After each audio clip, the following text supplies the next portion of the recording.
Assalamualaikum warahmatullahi wabarakatuh. Perkenalkan, saya Nur Hidayat, guru pendidikan agama Islam di SDN Rawa Barat 05. Saat ini saya sedang melaksanakan kegiatan PPG dalam jabatan di LPTK UIN Syarif Hidayatullah Jakarta batch 3 dengan NIM 425001294. Saya hari ini akan melaksanakan uji kinerja dengan materi hidup lapang dengan berbagi zakat pada siswa atau peserta didik kelas 5 di sekolah SDN Rawa Barat 05. Demikian, terima kasih. Semuanya, assalamualaikum warahmatullahi wabarakatuh.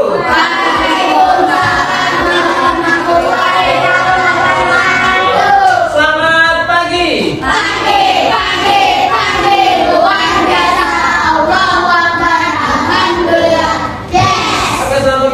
Semoga semuanya senantiasa dalam keadaan sehat dan selalu dalam lindungan. Tadi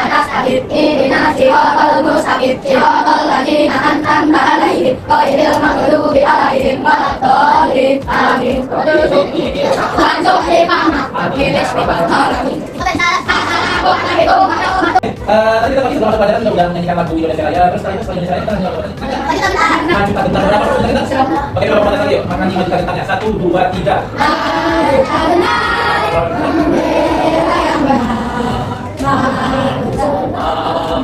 Sepakati dulu ya bersama-sama, oke. Kita sama kesepakatan kelasnya diingatkan lagi, ditingkatkan lagi. Kalau ada yang mau keluar izin, kalau ada yang bicara katakannya dulu. Mudah-mudahan pelajaran hari ini berjalan dengan lancar. Baik, Bapak mau cek dulu semangatnya bareng-bareng. Tentu semangat.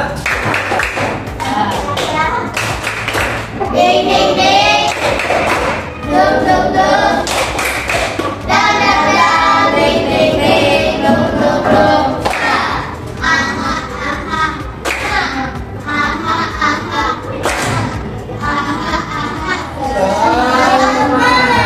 Oke, tepuk tangan dulu buat kita semua. Oke, terakhir waktu itu kita belajar materi bab yang 3, bab 50. Sekarang kita materinya, sekarang kita mulai masuk ke materi bab yang ke-4. Judulnya apa? Hidup lapang dengan berbagi.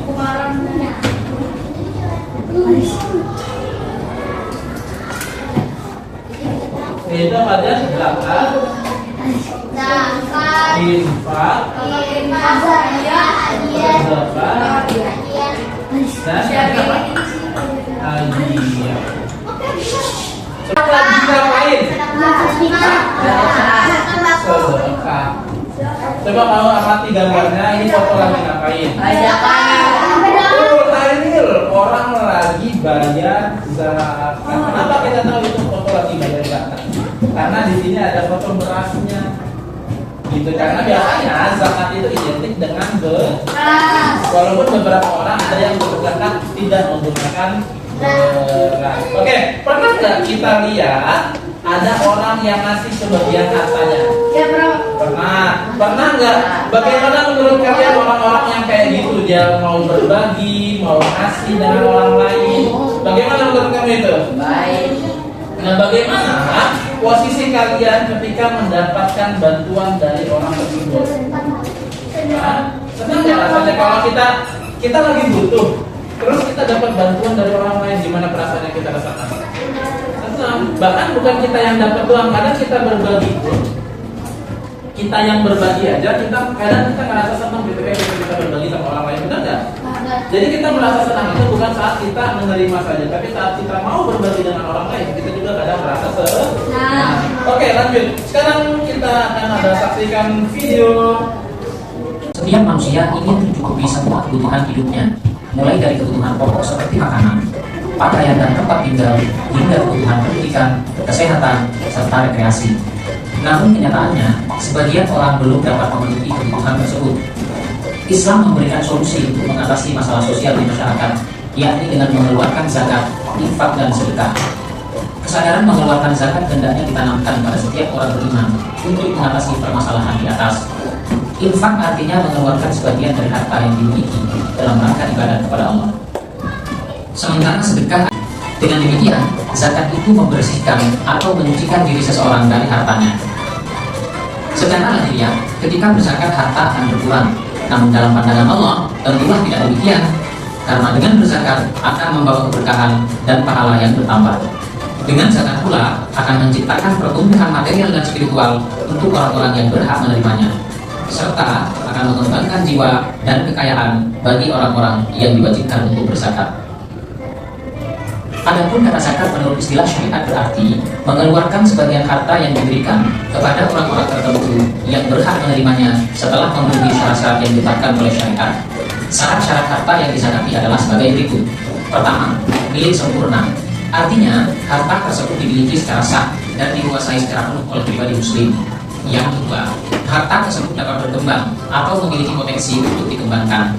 Yang ketiga, sudah mencapai nisab, yakni batas minimal harta sehingga wajib dizakati. Yang keempat, harta yang melebihi kebutuhan pokok yang diperlukan seseorang dan orang yang menjadi tanggungannya demi kelangsungan hidupnya. Serta yang kelima, mencapai haul, artinya harta itu sudah dimilikinya selama 1 tahun. Kewajiban membayar zakat merupakan rukun Islam yang ketiga sebagai rukun Islam dari zakat, sebagaimana disebutkan oleh Allah dalam Quran surat At-Taubah ayat 60. Golongan ini dikenal dengan asnaf, yakni pertama, fakir, seseorang yang tidak memiliki usaha, harta, dan kemampuan untuk memenuhi kebutuhan hidupnya. Yang kedua, miskin, seseorang yang memiliki usaha atau mata pencaharian namun tidak mencukupi untuk kebutuhan hidupnya. Yang ketiga, amil, seseorang yang menjadi petugas yang ditunjuk oleh pemerintah atau masyarakat untuk mengumpulkan zakat. Yang keempat, mu'allaf, orang yang diharapkan mau memeluk ajaran Islam atau seseorang yang baru masuk Islam yang diharapkan tetap istiqomah. Yang kelima, riqab, memerdekakan budak atau juga dapat mencakup orang Islam yang ditawan oleh orang kafir. Yang keenam, ghorimin, yakni seseorang yang berhutang karena untuk kepentingan dan bukan untuk maksiat. Yang ketujuh, fisabilillah, dana untuk kemaslahatan umat Islam atau semua kegiatan yang menuju ridha Allah seperti membangun masjid dan lain sebagainya. Serta yang kedelapan, ibnu sabil, yakni seseorang yang sedang dalam perjalanan yang bukan untuk berbuat maksiat. Dalam syariat Islam, zakat dikelompokkan menjadi 2 bagian. Pertama, zakat harta.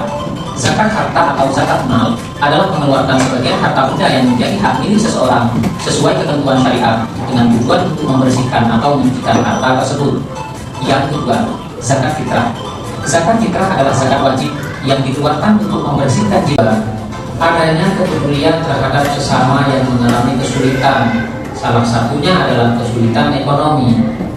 Yang ketiga, rendah hati karena menyadari sepenuhnya bahwa harta yang dimiliki hanya merupakan titipan dari Allah.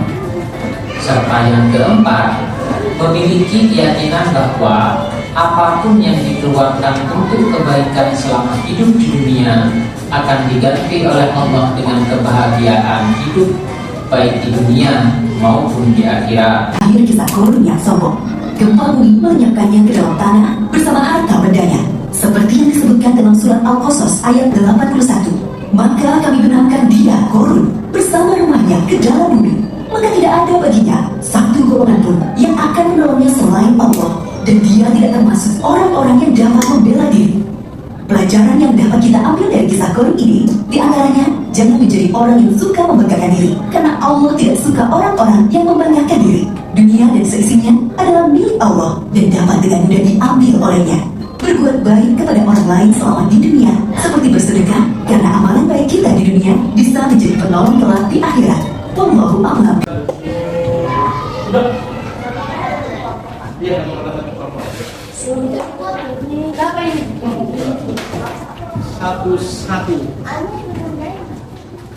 Ya.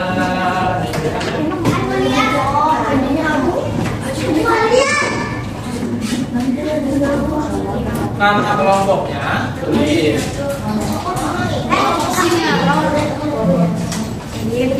Orang-orangnya tulis. Orang-orangnya aja. Kelasnya nggak usah ditulis nggak apa-apa. Kata ini kan siapa?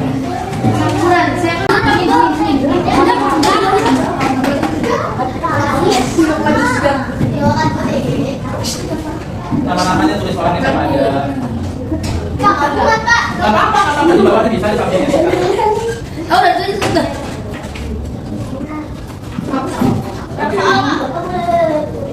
Yang mau lihat buku paket boleh? Ada buku paket? Ya boleh lihat buku paket nggak apa-apa. Boleh lihat buku paketnya. Ada mana, Pak? Sini orang. Berapa ya? Ada lagi apa? Ada dua. Udah bagi dong. Ya lah. Ayo lah, oke. Soalnya berarti Nih, buku paketnya. Kamu lihat. ini apa? Kamu coba KTP aja paketnya. Ini nggak ada asal ya. Apa ya? Yang mana lagi? Pak. Hah? Gak usah nggak lagi. Di bagian halaman paling depan aja.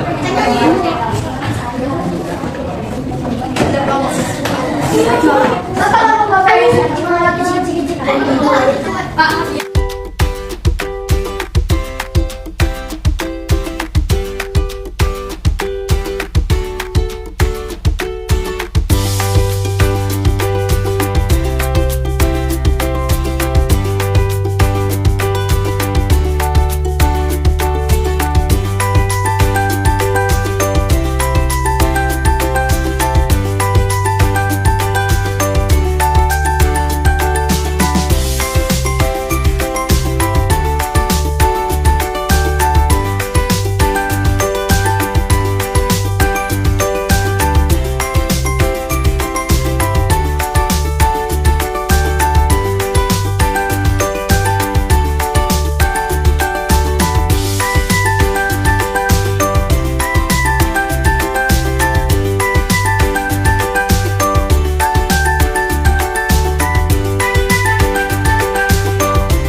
tentang hikmah, apa yang dimaksud hikmah? Coba tuliskan hikmah zakat. Kamu lihat di bagian sini ada manfaat zakat. Di kelompok 2, kelompok 3. Coba lihat di bagian sini ada nggak manfaat zakat? Ada membersihkan. Apa? Membersihkan. Apa manfaat zakat? Di antaranya Membersihkan. membersihkan harta dari hak orang lain. Hikmah zakat adalah membersihkan harta. Membersihkan harta dari hak orang lain. Jadi zakat itu yang bagus. Membersihkan.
Subhanallah wa bihamdihi. Subhanallah wa bihamdihi. Subhanakallahumma wa bihamdika. Subhanallahumma wa bihamdika. Asyhadu an la ilaha anta Asyhadu an la ilaha illa anta. astaghfiruka